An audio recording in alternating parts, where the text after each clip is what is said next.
ನಮಸ್ಕಾರ ಸ್ನೇಹಿತರೆ, ಎಲ್ಲರೂ ಹೇಗಿದ್ದೀರಾ? ಚೆನ್ನಾಗಿದ್ದೀರಾ ಅಂತ ಭಾವಿಸ್ತಾ ಇದ್ದೀನಿ. ಇವತ್ತಿನ ವಿಷಯ ಏನಂದರೆ, ಇವರು ಮೋಕ್ಷಿತಾ ಪೈ ಅವ್ರ ಬಗ್ಗೆ ನಿಮ್ಗಾಗಲೇ ಗೊತ್ತಿರ್ಬೋದು. ಆಗಲೇ ತುಂಬ ಟ್ರೋಲ್ ಆಗ್ತಿದ್ದಾರೆ, ಮಕ್ಕಳು ಕಳ್ಳಿ ಅಂತ.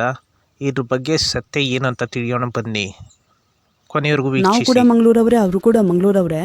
ಬ್ಯಾಂಗ್ಳೂರಲ್ಲಿ 8th ಸ್ಟ್ಯಾಂಡರ್ಡ್ ಮತ್ತು 9th ಸ್ಟ್ಯಾಂಡರ್ಡ್ಗೆ ಟ್ಯೂಷನ್ಗೆ ಅಂತ ಹೋಗ್ತಿದ್ವಿ. ಒಳ್ಳೆ ಟೀಚಿಂಗ್ ಎಲ್ಲ ಮಾಡ್ತಿದ್ರು, ಒಳ್ಳೆ ಕಲಿಸ್ತಿದ್ರು, ಏನ್ ಸಮಸ್ಯೆ ಇರಲಿಲ್ಲ. ಅವತ್ತು ಅವ್ರ ಹೆಸರು ಮೋಕ್ಷಿತಾ ಪೈ ಅಂತ ಇರಲಿಲ್ಲ, ನಾವು ಐಶ್ವರ್ಯ ಮ್ಯಾಮ್ ಅಂತ ಕರಿತಿದ್ವಿ. ನಂಗೆ ಸೈನ್ಸ್ ಮತ್ತೆ ಮ್ಯಾಥ್ಸ್ ಟ್ಯೂಷನ್ ಅನ್ನ ಐಶ್ವರ್ಯ ಮ್ಯಾಮ್ ಕೊಡ್ತಿದ್ರು. ಅವರ ಮನೆಗೆ ಡೈಲಿ ಹೋಗ್ತಿದ್ದೆ. ಒಂದು 4-5 ಜನ ನನ್ನ ಜೊತೆ ನನ್ನ ಫ್ರೆಂಡ್ಸ್ ಕೂಡ ಬರ್ತಿದ್ರು. ಕಿಡ್ನಾಪ್ ಏನು ಮಾಡಿರಲಿಲ್ಲ. ನನ್ನ ಪೇರೆಂಟ್ಸ್ಗೆ ಕಾಲ್ ಮಾಡಿ ಈಗೀಗ ಅಂತ ಒಂದು ಸ್ವಲ್ಪ ಪೇಮೆಂಟ್ ಅಮೌಂಟನ್ನು ಕೇಳಿದ್ದಾರೆ.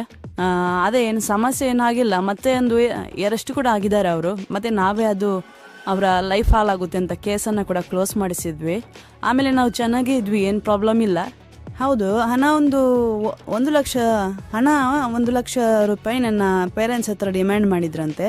ಅದಕ್ಕೆ ನನ್ನ ತಂದೆಯವರೇ ಹೋಗಿ ಕೇಸನ್ನು ಹಾಕಿದ್ರು, ಪೊಲೀಸಲ್ಲಿ ರಿಜಿಸ್ಟರ್ ಮಾಡಿದ್ರು. ಅದೇ ಪೊಲೀಸ್ ಕಂಪ್ಲೇಂಟ್ ಕೊಟ್ಟಾಗ ಅವರು ಹೆದ್ರಿ ಅವರೇ ನನ್ನನ್ನು ಮನೆಗೆ ಕರ್ಕೊಂಡು ಬಂದು ಕೊಟ್ಟಿದ್ದಾರೆ. ನಂಗೇನು ಸಮಸ್ಯೆ ಮಾಡಿಲ್ಲ, ಅವರು ಚೆನ್ನಾಗಿ ನೋಡ್ಕೊಂಡಿದ್ರು. ಏನೋ ಒಂದು ಹಣದ ಸಮಸ್ಯೆ ಇದ್ದಿರ್ಬೋದು, ಈ ರೀತಿ ಮಾಡಿದ್ರು. ಈಗ ಅವರು ಬಿಗ್ ಬಾಸ್ ಅಲ್ಲಿ ಒಳ್ಳೆ ಹೆಸರು ಮಾಡುವಾಗ ಈ ರೀತಿ ಅವರನ್ನ ಇನ್ಸಲ್ಟ್ ಮಾಡ್ತಿರೋದು ನಂಗೆ ಯಾಕೋ ಸರಿ ಕಾಣ್ತಿಲ್ಲ. ಪರವಾಗಿಲ್ಲ, ಆದರೆ ಆಗಿದ್ದಾಗೋಯ್ತು. ಮುಂದೆ ಏನಂತ ನೋಡ್ಬೇಕಾಗ್ತದೆ, ವಿನ್ ಆಗ್ತಾರೆ ಇಲ್ವಂತ ನೋಡ್ಬೇಕಾಗ್ತದೆ. ನಾವಂತೂ